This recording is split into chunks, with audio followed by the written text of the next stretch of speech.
Hello, everyone. At CardiaCare, our mission is to disrupt the standard of care for atrial fibrillation by introducing a new therapeutic alternative, a wearable that can non-invasively treat and monitor atrial fibrillation. Some high-level data on atrial fibrillation. Atrial fibrillation is the most common cardiac arrhythmia with tens of millions of patients globally and with 1.5 newly diagnosed patients every year in the US and the EU alone. It is a progressive disorder that leads to significantly higher risk for morbidity and mortality, including 5-fold risk for stroke, and it also creates a huge economic burden, estimated at $10 billion in the US alone.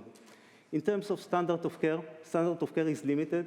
You have either medications that have limited efficacy and lead to significant adverse events, and you have procedures that include cardioversion that restores your heart rhythm to sinus, but has 80% failure rates after 1 year, or ablation that has 50% failure rates after 5 years.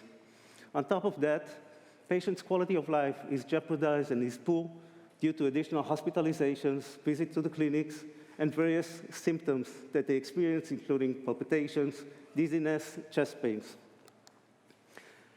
At CardiaCare, we developed the device that you see here. I wear it on my hand. That's the world's first wearable for all-in-one treat and monitoring capabilities for atrial fibrillation. That device has a non-invasive, drug-free, non-invasive stimulation-based treatment capabilities.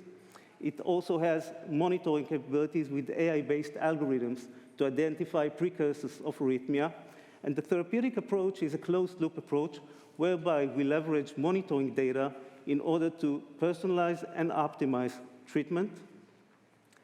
In addition to that, as a digital therapeutic, it allows real full remote management of atrial fibrillation patients, including monitoring compliance of patients to treatment regimen. In terms of treatment burden, it is light. Patients are expected to treat themselves between 2 to 3 times a week for between 20 to 40-minute sessions. The mechanism of action is well established. We stimulate the median nerve, which is an equivalent of the vagus nerve stimulation. We have completed the first in-human study targeting post-cardioversion patients that received our device for 8 weeks of at-home treatment.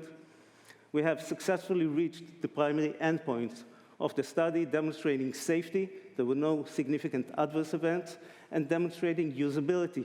We had more than 90% compliance for both treatment and monitoring. In addition to that, we demonstrated initial clinical efficacy, demonstrating 50% reduction in AF recurrence, 60% reduction in atrial fibrillation precursors, PACs, premature atrial complexes. And in addition to that, we were able to demonstrate the acute and cumulative effect of our treatment. Our clinical plan moving forward is based on a 510(k) de novo pathway. We have 2 initial indications that we will target. The first indication targets the earlier atrial fibrillation patients, the paroxysmal patients, where we will demonstrate the ability to reduce AF burden for these patients. We have 2 currently ongoing recruiting studies. Both of them are multi-center, double-blind, sham-controlled studies for a total of 120 patients.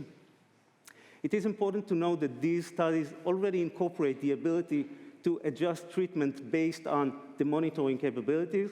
We have an algorithm that indicates to the PI or the EP where potential arrhythmia is detected. The PI or the electrophysiologist gets a message with an ECG report and can then decide whether there is a requirement for treatment adjustment. In the future, our vision is to have an auto-detect, auto-treat device, a full closed loop. We have an additional indication that we will pursue. We are currently finalizing the protocol for this study that is expected to be US-based, led by one of the world's renowned electrophysiologists, Dr. Vivek Reddy from Mount Sinai.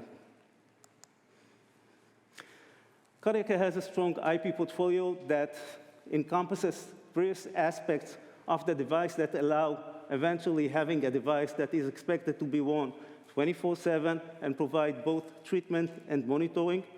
This IP includes unique stimulation location, unique stimulation parameters, unique engineering aspects, and additional aspects that relate to the closed-loop approach, to the integration between monitoring and treatment. We have 3 patent families. 2 of them are already granted in the US and other territories, and we have undergone external FTO analysis that provided very positive feedback. Our commercial model is based on 2 revenue streams.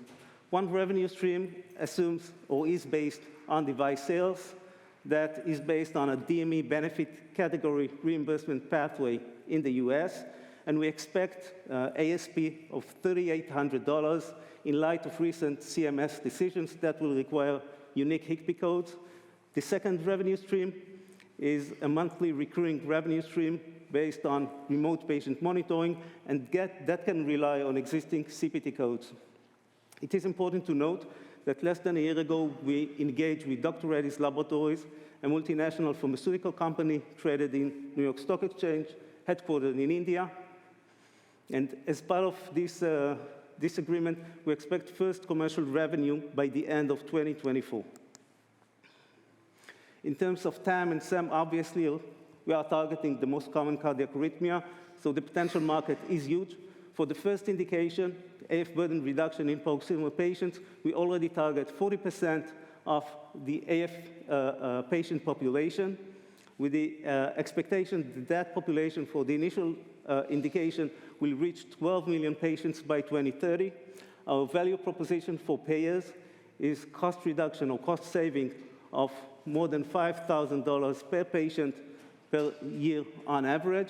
And for electrophysiologists or cardiologists, the value proposition is based on generating revenue stream from remote patient monitoring. We have a strong, experienced leadership team with tens of years of experience, including leading commercial and clinical KOLs from the US, from Europe, and from Israel. And finally, we have recently completed an oversubscribed seed extension round that was led by USVC, Solaris Health, and including investment from leaders from both the commercial and clinical domain. We are currently initiating the A round fundraising, targeting $15 million, 1-5, with key deliverables that include completion of pivotal studies for the 2 indications that I mentioned, filing for FDA clearance for these indications, clearing our ECG module based on a 510K pathway, having a first-generation commercial product ready for manufacturing and for scalability, and in addition to that, having infrastructure for US commercialization. That's CardiaCare, unique, novel, non-invasive therapeutic and monitoring device. We'll be happy if any of you would like to join our journey. Please feel free to reach out to me, either during the conference or afterwards. Thank you.